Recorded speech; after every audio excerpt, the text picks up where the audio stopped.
So, the days are gone with real quick scoping, dual wielding 1887s, and let's not forget Commando Pro. Some things should probably be left in the past. Now, looking past how inherently broken Modern Warfare 2 was, and a few of the other older CODs were back then, in the years of around 2007, 2012, you would find me and many of my singularly aged pals jumping on Xbox 360s with a full party and kicking back with a few games of hardcore search and destroy.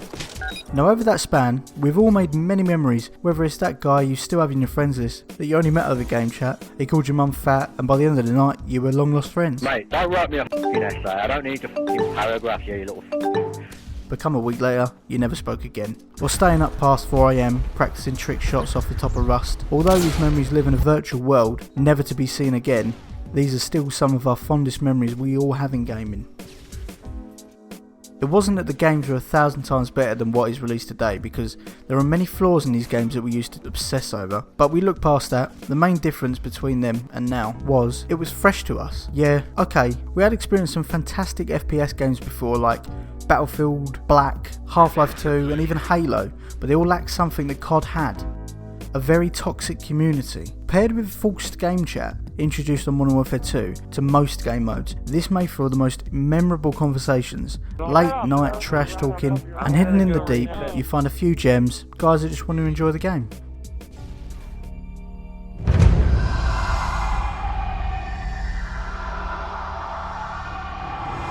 Now, I am excluding Warzone in this debate because that is an entirely different beast. Although still run under the name of Call of Duty, it really has evolved to be something that really just isn't COD anymore, or what we used to know. How many of you can honestly say that you have actually grinded hours and hours at a time in any of the most recent CODs? Like anything past Black Ops 2? I'd be willing to wager, if you're around my age, mid-20s and above, you'd probably agree. I believe this is a diverse statement with many different variables and answers. One of the reasons I believe would be that the Call of Duty has lost this unique selling point, which was the sociability that each title had beyond MW2. No matter what day, time or week you went on, you would always find somebody to enjoy a quick game of TD with. Now it feels more of a solo experience, or perhaps that's just my friend circles and myself getting older.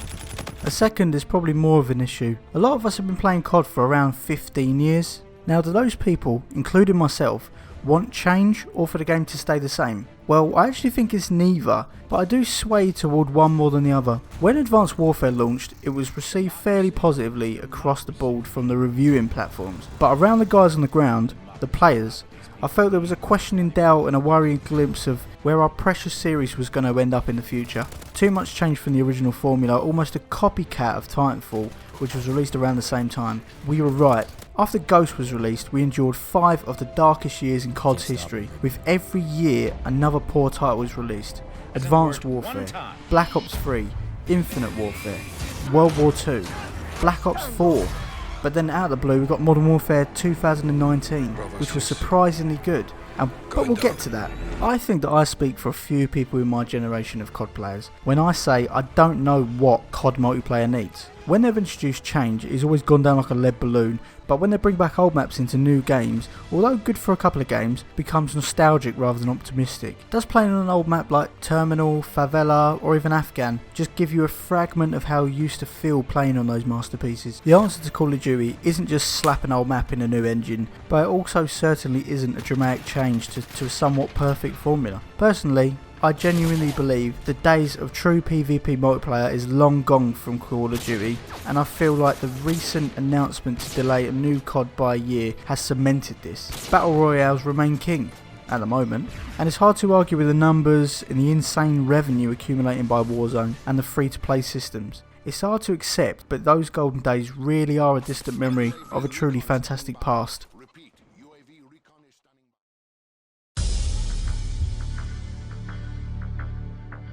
Why did Modern Warfare create a huge bounce back? The first obvious answer was they implemented a huge revamp on the in-game engine, which was the IW8 engine. The biggest graphical difference the franchise had seen for over 10 years, and it really was a noticeable difference. They went from this to this in 5 years.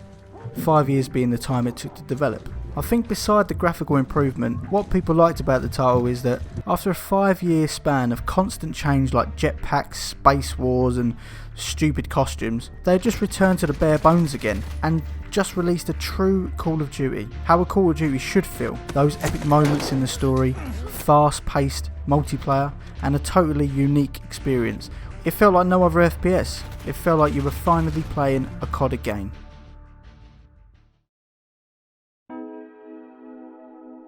No one knows what the future holds for this beloved franchise, but whatever happens, we can't lose all those priceless memories of thousands and thousands of sweaty matches with our friends. So despite the servers shutting down on MW2 forever, thanks for all the laughs.